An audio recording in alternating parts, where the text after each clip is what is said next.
तो last class में Poynting theorem के बारे में पढ़ा था कि पॉइंटिंग थ्योरम क्या होती है। तो पॉइंटिंग थ्योरम के बारे में मैंने आपको बताया था कि जब कोई भी स्रोत जिसके द्वारा अगर हम विद्युत चुम्बकीय तरंगों का क्या कर रहे हैं, उत्सर्जन कर रहे हैं, तो वो विद्युत चुम्बकीय तरंगें अपनी ऊर्जा को क्या करेगी, एक स्थान से दूसरे स्थान के ऊपर स्थानांतरित करती है। तो वो स्थानांतरण या इस विद्युत चुम्बकीय ऊर्जा का स्थानांतरण जो होता है उसका तथा इलेक्ट्रिक फील्ड और मैग्नेटिक फील्ड का एक रिलेशन के बीच में रिलेशन प्राप्त होता है। उसके रिलेशन को क्या बोलते हैं, पॉइंटिंग पर में बोलते हैं। उस रिलेशन के लिए जो इक्वेशन है वो क्या है, U of EM upon del T plus डेल W अपॉन डेल टी प्लस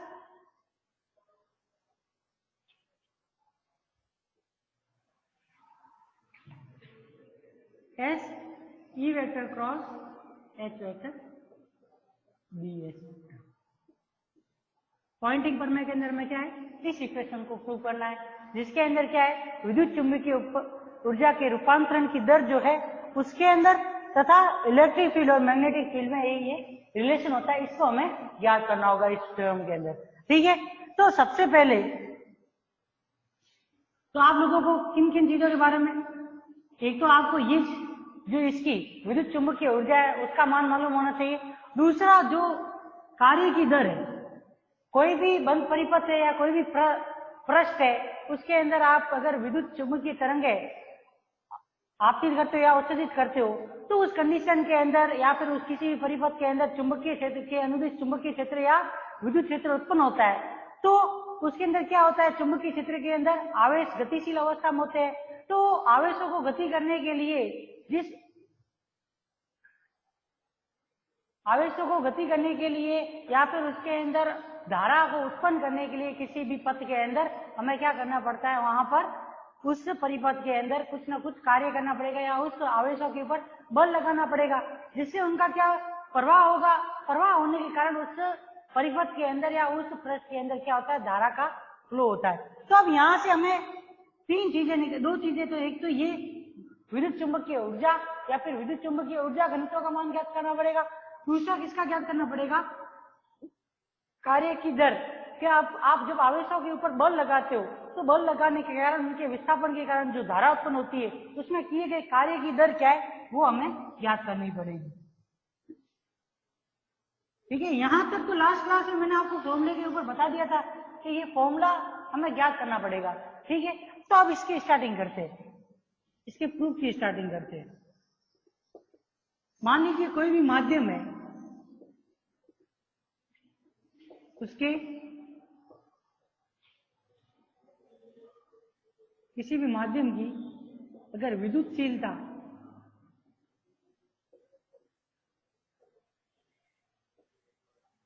एप्सिलॉन तथा चुंबकीय पारगम्यता कितनी हो, म्यू है, तो विद्युत ऊर्जा घनत्व तथा चुंबकीय ऊर्जा घनत्व को हम क्या कर सकते हैं,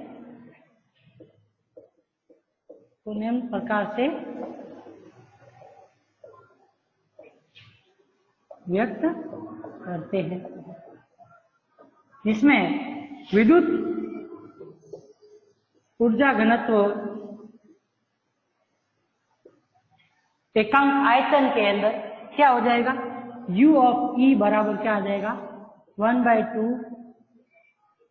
म्यू एप्सिलॉन E वेक्टर का होल स्क्वायर dV। ये किसी आयतन के अंदर अगर हम क्या निकाल ले हो, विद्युत ऊर्जा घनत्व का मान निकालना चाहे तो वो इस प्रकार से लिखते हैं। एक फॉर्मूला तो आपने डायरेक्ट जो है वो पढ़ा होगा, ये वाला U ऑफ E बराबर क्या होता है, 1/2 एप्सिलॉन E वेक्टर का whole square, U of M बराबर 1/2 म्यू ऑफ H वेक्टर का होल स्क्वायर। ये दो फॉर्मूले पढ़े होंगे, ये दोनों पढ़े हुए हैं ना, विद्युत ऊर्जा घनत्व और चुंबकीय ऊर्जा घनत्व के अंदर, ये आप लोगों के पहले भी पढ़े हुए होंगे, ठीक है। तो इन फॉर्मूलों का अगर किसी आयतनिक पृष्ठ या किसी एक एकांक आयतन वाले पृष्ठ के अंदर या जिसके अंदर एकांक आयतन के अंदर Q आवेश हो, उसके लिए इस ऊर्जा का मान ज्ञात करना हो तो उसके लिए ये फॉर्मूला क्या बन जाएगा, यू ई बराबर 1/2 वी एप्सिलॉन ई वेक्टर का स्क्वायर डीवी के रूप में आ जाएगा। और एप्सिलॉन ई वेक्टर जो होता है वो किससे प्रदर्शित किया जाता है, डी वेक्टर से प्रदर्शित किया जाता है। तो यहां से ऊर्जा किस किस रूप में, विद्युत क्षेत्र और डिस्प्लेसमेंट के रूप में हम लिख सकते हैं इस ऊर्जा को। तो यहां से यू ई बराबर जो आएगा वो क्या हो जाएगा, 1/2 mu epsilon E vector dot E vector D V. तो यू ई बराबर क्या हो जाएगा, 1/2 D E vector dot D vector into D. ये आपकी क्या मानी, इक्वेशन किसकी आ गई, विद्युत ऊर्जा घनत्व की इक्वेशन आ गई। इसी प्रकार से अगर हम किसकी इक्वेशन लिखना चाहे, चुंबकीय ऊर्जा घनत्व की इक्वेशन लिखना चाहे, इसकी चुंबकीय ऊर्जा घनत्व, तो चुंबकीय ऊर्जा घनत्व का इक्वेशन क्या आ जाएगी, या ऊर्जा का मान क्या हो जाएगा, U ऑफ M बराबर 1/2 V बी वेक्टर का स्क्वायर अपॉन म्यू डीवी, या फिर इसका जो मान दूसरा इक्वेशन के रूप में हम लिखते हैं वो क्या होता है, 1/2 V म्यू H वेक्टर का होल स्क्वायर इंटू डीवी। ये इक्वेशन आती है, ठीक है। अब इस इक्वेशन के अंदर भी वही की वही वैल्यू सेम आपको रखनी है कि जो बी वेक्टर बराबर क्या होता है, म्यू ऑफ एच वेक्टर के बराबर होता है। उस मान को अगर हम इस इक्वेशन में रखेंगे,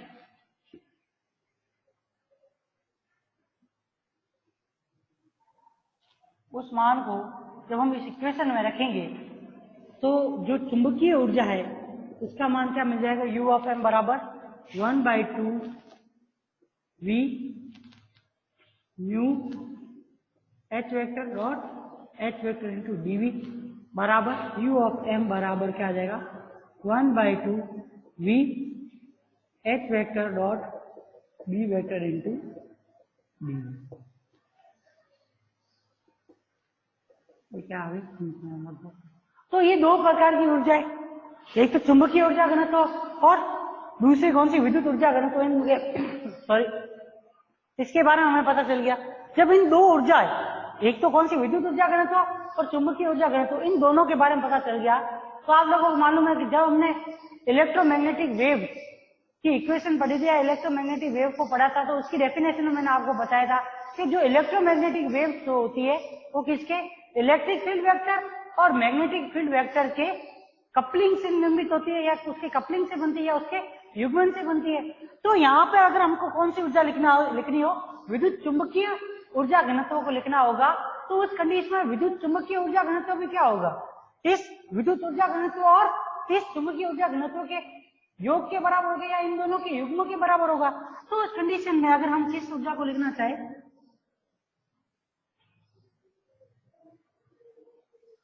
ऐसा है, माध्यम की कुल ऊर्जा, माध्यम की कुल ऊर्जा या कुल ऊर्जा घनत्व या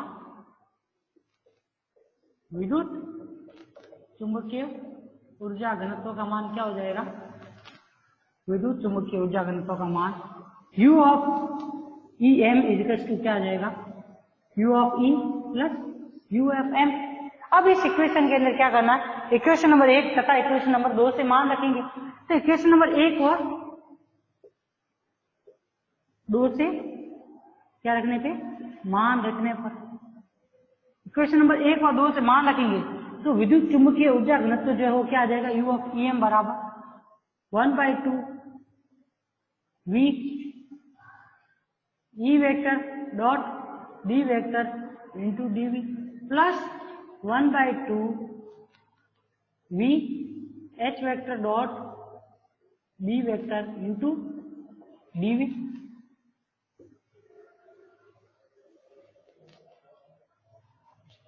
U ऑफ ई एम बराबर क्या आ जाएगा, 1/2 V E vector dot B vector plus H vector dot B vector into B। ये इक्वेशन आ जाएगी आपकी। किसकी? विद्युत चुंबकीय ऊर्जा घनत्व की इक्वेशन आ गई। ठीक है, अब हमें विद्युत चुंबकीय ऊर्जा घनत्व के बारे में तो हमें पता चल गया यहाँ से। अब हमें निकालनी जो है वो कौन सी मान है, क्योंकि आपको मालूम हो तो इक्वेशन के अंदर कितनी टर्म्स थी, u ऑफ em, तथा दूसरी टर्म तो थी वो del w upon del t, और थर्ड टर्म थी E vector cross H vector. जब इन तीनों टर्म्स के बीच में एक रिलेशन स्थापित करेंगे तब हमें क्या मिलेगा, एक पॉइंटिंग प्रमेय की प्राप्ति हो जाएगी या उसका प्रूफ कंप्लीट हो जाएगा। तो इस कंडीशन में u ऑफ em तो निकल गया कि कोई भी माध्यम है अगर उसके अंदर विद्युत चुंबकीय ऊर्जा या विद्युत चुंबकीय तरंगों का प्रवाह हो रहा है तो उनके कारण क्या होगा, विद्युत चुंबकीय ऊर्जा घनत्व या फिर उस ऊर्जा का एक स्थान से दूसरे स्थान पर फ्लो होता है। तो उस विद्युत चुंबकीय ऊर्जा घनत्व का जो फॉर्मूला होता है वो क्या होता है, ये निकल गया यहाँ से समीकरण नंबर 3। अब इसी प्रकार से मान लीजिए किसी भी माध्यम के अंदर उसके एकांक आयतन के अंदर आवेश है वो q आवेश है, तथा अगर वो q आवेश गतिशील अवस्था में है तो उस गतिशील आवेश के ऊपर आपको मालूम है हमेशा कौन सा बल लगता है, लोरेंज फोर्स लगता है, क्योंकि F वेक्टर बराबर Q ऑफ E वेक्टर जो होता है वो कैसे आवेशों के लिए होता है, स्थिर आवेशों के लिए होता है। लेकिन गतिशील आवेश जो होंगे उसके लिए लोरेंज बल का मान जो होता है वो क्या होता है, Q कोष्ठक में E vector plus V vector cross V vector के रूप में होता है। तो इस बल को लगाओगे तो बल लगाने के कारण बल लगा है तो इसका मतलब आवेश अपनी स्थिति को परिवर्तित करेगा, तो उसके जो बल लगाने के कारण आवेश की स्थिति में परिवर्तन के कारण एक कार्य उत्पन्न होगा, और उस कार्य की दर को हम किससे निकाल सकते हैं, del W upon del T से, क्योंकि ये किसको बताएगी, कार्य की दर को प्रदर्शित करेगी। तो इस बल की सहायता से हम क्या कर सकते हैं, किसी भी माध्यम में के एकांक आयतन में उपस्थित आवेश के ऊपर लगने वाले बल के कारण उसके अंदर हुए विस्थापन या उसके ऊपर किए गए कार्य की दर को भी हम ज्ञात कर सकते हैं। तो उसी को ज्ञात कर लेते हैं। ध्यान रखना ये इक्वेशन जो ये स्टार कर देता हूं, ये इक्वेशन होगी जो स्टार के रूप में मैं लिखूंगा, वो इक्वेशन बहुत ज्यादा जरूरी है, क्योंकि पॉइंटिंग थ्योरम को प्रूव करने के लिए इन वैल्यूज का मालूम होना बहुत ज्यादा जरूरी होता है। ठीक है ना।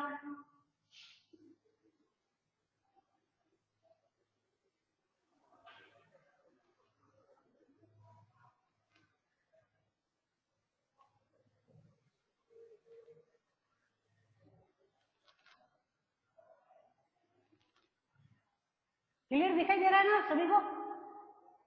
ठीक। अब है अगर किसी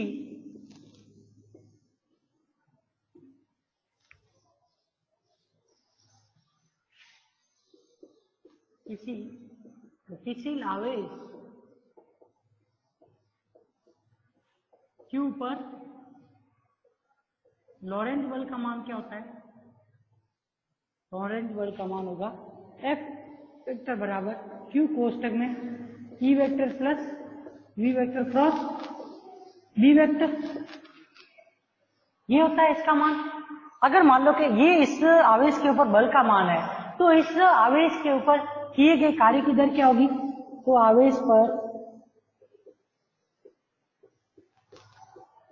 किए गए कार्य की दर क्या होगी, किए गए कार्य की दर प्रति सेकंड किया गया कार्य की उस आवेश के ऊपर कितना है वो उसकी क्या कहलाएगी, कार्य की दर कहलाएगी। तो यहां से del W upon del T बराबर क्या हो जाएगा, F vector del S vector upon del T, जहां पे डेल S वेक्टर क्या होगा, बल के कारण आवेश में अल्प विस्थापन जो होगा वो किसको प्रदर्शित करेगा, इस डेल S को प्रदर्शित करेगा। तो यहां से del W upon del T बराबर क्या आ जाएगा, F vector dot del S vector upon del T. तो बल लगा है स्थिर आवेश के ऊपर, अगर कोई बल लग रहा है, अगर वो गतिशील अवस्था में है तो उसके पास वेलोसिटी होगी, तो वेलोसिटी या उसका वेग जो है वो क्या हो जाएगा, del S vector upon del T. तो यहां से del W upon del T बराबर क्या आ जाएगा, F vector dot V vector आ गया। अब इस F vector dot V vector की इक्वेशन के अंदर हमें क्या करना है, इस लॉरेंट बल का मान रखेंगे। तो इस लॉरेंट बल का मान रखने पे डेल बाय डेल टी बराबर क्या हो जाएगा, F वेक्टर की जगह पे Q कोष्ठक में E vector plus V vector cross V vector dot V vector. ठीक है। अब इस वी वेक्टर का अंदर की तरफ इसके अंदर क्या कर लेंगे, डॉट प्रोडक्ट कर देंगे। तो वी वेक्टर का अंदर की तरफ डॉट प्रोडक्ट करेंगे तो उस कंडीशन में जो इक्वेशन आएगी वो क्या होगी, del W upon del T बराबर क्या हो जाएगा, क्यू कोष्टक में V vector dot E vector plus V vector dot V vector cross D vector. ये इक्वेशन आ गई। अब देखिए इस इक्वेशन के अंदर ये टर्म्स जीरो हो जाती है। इसका जीरो होने का कारण क्या है कि एक तो V vector dot V vector cross V vector, ठीक है, और क्रॉस प्रोडक्ट के अंदर ये क्या है, यहाँ पे थीटा का मान कितना होता है 90 डिग्री। तो यहाँ से तो V vector into B vector को जब आप खोलोगे तो वो तो साइन 90 का मान 1 हो जाएगा। परंतु जब वापिस इसके आगे वाले टर्म्स के साथ आप डॉट प्रोडक्ट कर रहे हो तो डॉट प्रोडक्ट के अंदर कॉस आता है और कॉस 19 का मान क्या होता है, वी डॉट वी वेक्टर। इस कंडीशन के अंदर कॉस वाली टर्म आएगी और कॉस 19 का मान क्या होता है, 0 के बराबर होता है। इस वजह से ये जो टर्म होती है V vector dot V vector cross V vector का मान 0 होता है, क्योंकि यहाँ पे एंगल थीटा का मान क्या होता है 90 डिग्री होता है। तो 90 डिग्री के केस में जो डॉट प्रोडक्ट वाला मल्टीप्लिकेशन है उसमें कॉस थीटा की टर्म आती है और कॉस 19 का मान क्या होता है, 0 होता है। उस वजह से ये टर्म 0 हो गई। तो यहां से किसी भी आवेश पे जो कार्य की दर है उसका मान क्या आ जाएगा, किसी भी आवेश पे कार्य की दर का मान del W into del T बराबर क्या आ जाएगा, क्यू कोष्टक में क्या आ जाएगा, V vector dot E vector. ये निकल गया, ठीक है। इसको नंबर लगा दीजिए आप, इक्वेशन नंबर 4।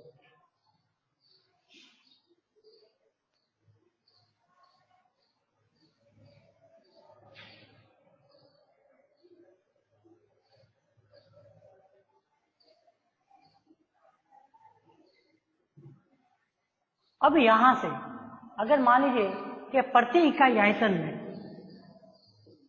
हम माध्यम ले रहे हैं, उस माध्यम के अंदर प्रति इकाई आयतन आवेश वाहकों की संख्या कितनी है, आवेश वाहकों की संख्या कितनी हो, Ni। जैसे कि मान लो कि ये कोई भी हमने पृष्ठ ले लिया, इस पृष्ठ के एकांक आयतन के अंदर आवेश वाहकों की संख्या कितनी है, Ni है। और इसकी फ्लो का कारण कौन सा बल है, लोरेंज बल है। और इसकी गति है या फिर ये जिस वेलोसिटी से गति कर रहा है वो कौन सी वेलोसिटी, vi। और इस वेलोसिटी का कारण कौन सा बल होगा, F वेक्टर लोरेंज बल। तो उस कंडीशन के अंदर अगर मान लो कि उसके प्रति इकाई आयतन में आवेश वाहकों की संख्या Ni तथा इन आवेशों का वेग कितना है, vi वेक्टर है, तब प्रति इकाई आयतन धारा घनत्व, क्योंकि जो आवेश घनत्व है या फिर जो आवेशों की संख्या प्रति इकाई आयतन के अंदर उपस्थित है उनके ऊपर बल लगने के कारण अगर उनके अंदर वेलोसिटी उत्पन्न हो रही है या फिर वो गति कर रहे हैं बल लगने के कारण, तो आप लोगों को मालूम हो तो हमने इस यूनिट के स्टार्ट में मैंने आपको 2 प्रकार के आवेश घनत्व बताए थे, सॉरी धारा घनत्व बताए थे। एक तो चालन धारा घनत्व और एक कौन सा, विस्थापन धारा घनत्व। तो यहाँ पे जो ये Ni आवेश है वो क्या है, vi वेलोसिटी से गति कर रहे हैं, तो आवेश वाहकों की गति के कारण एक धारा घनत्व भी उत्पन्न होगा। तो उस वजह से इस प्रति इकाई आयतन के अंदर जो धारा घनत्व है उसका मान क्या हो जाएगा, ji वेक्टर बराबर आवेश वाहक संख्या का घनत्व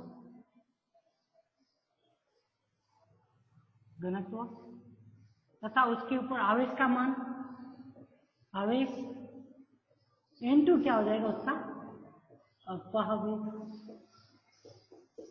ये फॉर्मूला होता है घनत्व का। तो इसमें देखिए प्रति इकाई आयतन आवेशों की संख्या ये Ni क्या कहलाएगी, इसका घनत्व होगी, क्योंकि इकाई आयतन के अंदर हम आवेशों की संख्या बता रहे हैं तो ये इसके घनत्व को प्रदर्शित करेगी।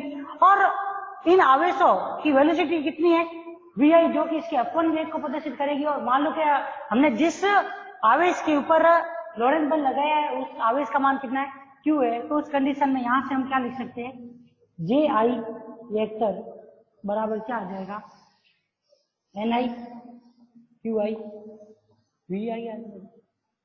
ठीक है, तो ये क्या आ गया आप लोगों के अंदर, इसके अंदर आवेश घनत्व का मान आ गया। ये तो प्रति इकाई आयतन हमने एक नॉर्मल लिए जो प्रति इकाई आयतन के अंदर जो आवेश घनत्व है उसका मान निकाल लिया है। अब इसी प्रकार से अगर किसी संपूर्ण आयतन कोई भी पूरा परिपथ उसके अंदर जितना भी आवेश है, अगर उसके कारण अगर हम क्या निकालना चाहे, उस पूरे के पूरे किसी भी पृष्ठ के अंदर टोटल आवेश के फ्लो के कारण जो आवेश घनत्व होगा वो क्या होगा, जितने भी उसके अंदर घनत्व हम देख रहे हैं अलग अलग आवेशों के फ्लो के कारण, तो इन सबका मतलब जितने अलग अलग आवेश घनत्व के प्रति इकाई आयतन के रूप में उन सबका योग कर लेंगे या तो उनका बीजगणितीय योग कर लेंगे, तो उस कंडीशन में हमें टोटल आवेश घनत्व के बारे में पता चल जाएगा।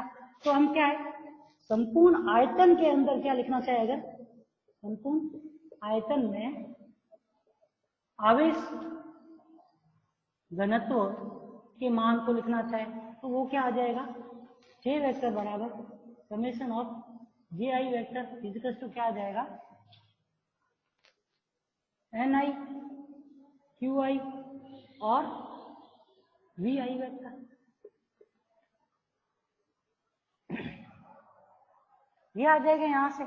अब यहां पे देखिए क्यू वी, अगर इसके ऊपर ये जो delta omega upon delta t है into del q v vector dot E vector बराबर 4, ये इक्वेशन जो है ये किसका प्रदर्शित करती है, कार्य की दर को प्रदर्शित करती है। और इसमें आगे वाली टर्म के जो क्यू वी वेक्टर है उसके साथ में अगर एकांक आयतन या उसके संपूर्ण आयतन के अंदर मान लो कि आवेश वाहकों की संख्या कितनी है, एन आई हो जाए या फिर समेशन ऑफ एन आई हो जाए, तो उस कंडीशन में यहां पर इस इक्वेशन नंबर 4 तथा इस इक्वेशन नंबर 5 से हम क्या लिख सकते हैं,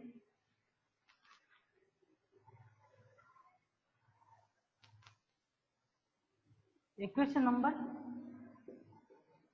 4 एंड 5 से संपूर्ण आयतन माध्यम के संपूर्ण आयतन में उपस्थित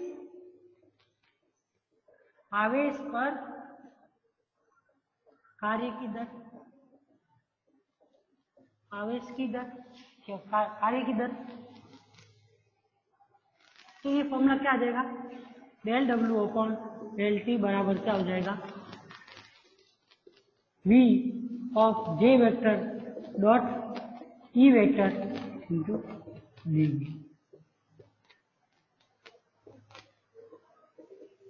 समेशन का साइन किसमें कन्वर्ट हो जाएगा, इंटीग्रेशन वाले साइन में कन्वर्ट हो जाएगा। अगर हमें पूर्ण आयतन के अंदर क्या निकालना हो, कार्य की दर को ज्ञात करना हो, तो यहां से आप लोगों के टोटली दो इक्वेशन निकल गई है जो इससे के लिए जरूरी, एक तो कौन सी u ऑफ ई एम और दूसरी कौन सी निकल गई है, del omega upon del T. ठीक है, अब हमें जो निकालनी है वो क्या है, रिलेशन क्या है, इक्वेशन नंबर 5 कार्य की दर, दूसरी जो इक्वेशन इससे पहले हमने निकाली तो वो कौन सी थी, विद्युत चुंबकीय ऊर्जा घनत्व की दर, तथा थर्ड जो है वो कहां से रिलेशन निकलेगा, इलेक्ट्रिक फील्ड और मैग्नेटिक फील्ड, इन तीनों के अंदर हमें रिलेशन निकालना है। तो अब हमें किसका यूज करना पड़ेगा, मैक्सवेल की समीकरण का यूज करना पड़ेगा। ठीक है, तो मैक्सवेल की तृतीय समीकरण क्या होती है, मैक्सवेल की तृतीय समीकरण del vector cross E vector equals to क्या होता है, माइनस के del B vector upon del T बराबर minus mu of del H vector upon del T.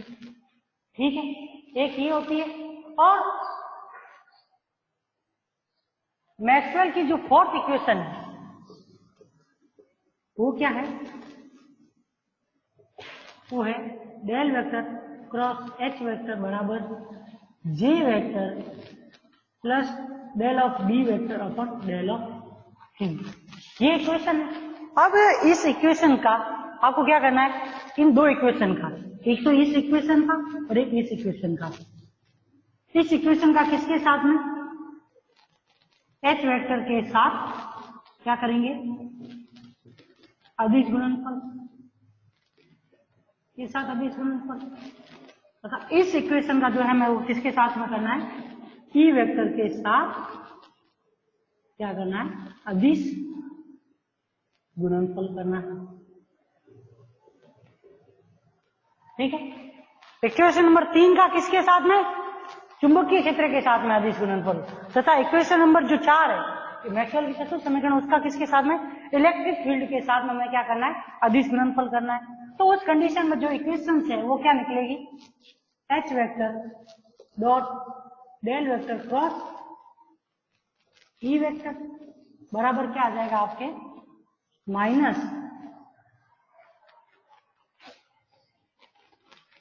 Of H vector dot del of B vector upon del of P. ये equation number क्या बन गया आपके, 7 बन गया।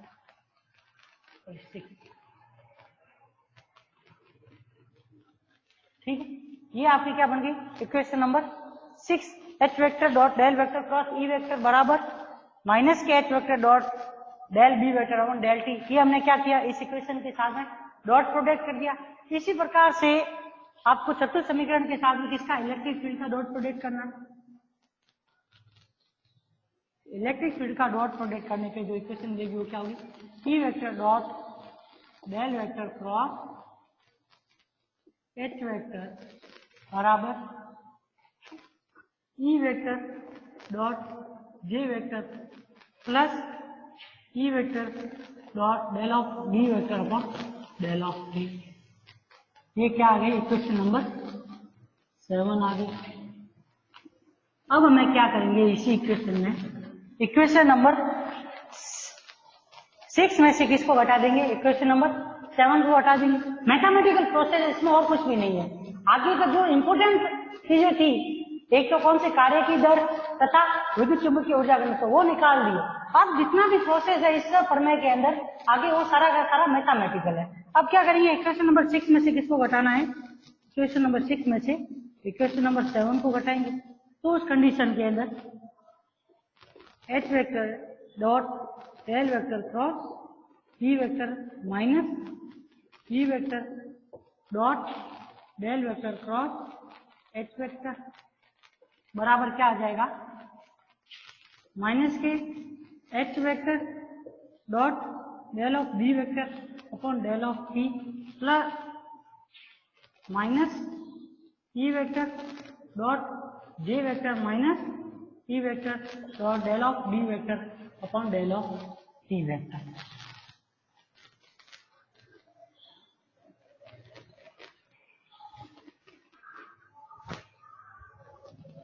यहां से ये इक्वेशन निकल गया आपके।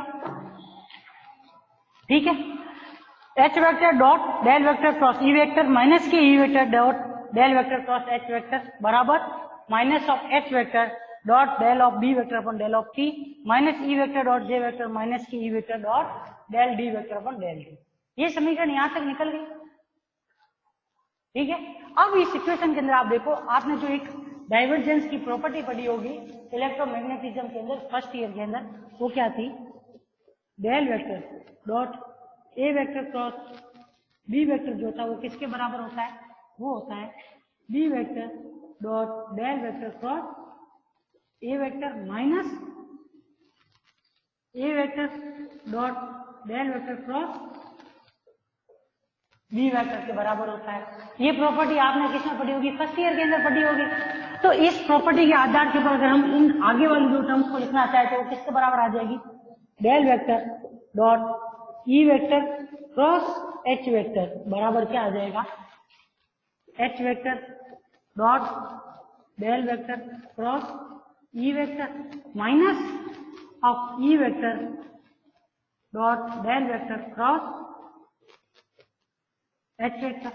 तो इसलिए अगर हम इस इक्वेशन को वापस लिखना चाहे, ऊपर वाले इक्वेशन को इस इक्वेशन के आधार के ऊपर लिखना चाहे, तो इसलिए यहां से क्या आ जाएगा, del vector dot E vector cross H vector बराबर किसके हो जाएगा, minus of H vector dot del of B vector upon del of P minus E vector del of B vector upon del of P minus E vector dot J vector.